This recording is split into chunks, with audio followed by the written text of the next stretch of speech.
Did you know that our brains are designed to respond to sexual behavior in specific ways? There are 3 neurochemicals that give you a brain high when you do sexual stuff like being naked together, getting a hand job, going down on each other, and intercourse. Dopamine is the reward chemical. It makes you feel exhilarated and super excited. 2 things to know about dopamine. 1, it loses its effectiveness over time. Remember the first time you rode a roller coaster? There was this huge rush of dopamine. The 10th time you rode the same roller coaster, okay, what's next? The same thing with sex. The first kiss is amazing. The 100th kiss is sweet, but we move on to more exciting things. 2, dopamine is values neutral. You get a burst of dopamine whether something is good for you or bad for you, like jumping off a bridge to kill yourself or having sex with someone you just met. And this dopamine high doesn't automatically reset, so you're more likely to get physically involved faster with your next partner. Oxytocin is the female bonding chemical. Oxytocin is released in a woman's brain during sexual activity, childbirth, and nursing, automatically bonding her to her partner and children. Vasopressin bonds men to their sexual partners and to their children, and is often referred to as the monogamy molecule. These also have 2 important characteristics. 1, they lose their effectiveness over multiple partners, like a piece of tape that loses its stickiness when reused. 2, they are values neutral. Even if this person is terrible for you, your brain still automatically bonds with him or her. Synapses connect the neurons in your brain. Have you ever driven directly home instead of stopping by the grocery store like you planned? That's synapse connections at work. Our brains are moldable. The more a synapse is used, the stronger it gets. When it's not used, it breaks down and dies.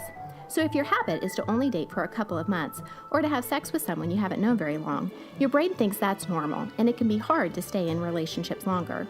When you have sex, synapse connections grow exponentially stronger, and your brain gets hooked on that person. It's hard to stop thinking about them, and you feel like you know them super well, even if you really don't. If you have sex with multiple people, it damages your ability to bond with others in the future. So when Mr. or Mrs. Right comes along, it might be harder to bond through sex. Sex is designed to be bonding, making you feel more connected. When it is bonding, it's also blinding, causing you to miss the red flags in the relationships, which is awesome in marriage because your spouse doesn't bother you as much, but dangerous in dating because sex blurs your vision, making it harder to choose Mr. or Mrs. Right. So how does all this brain stuff impact your relationship?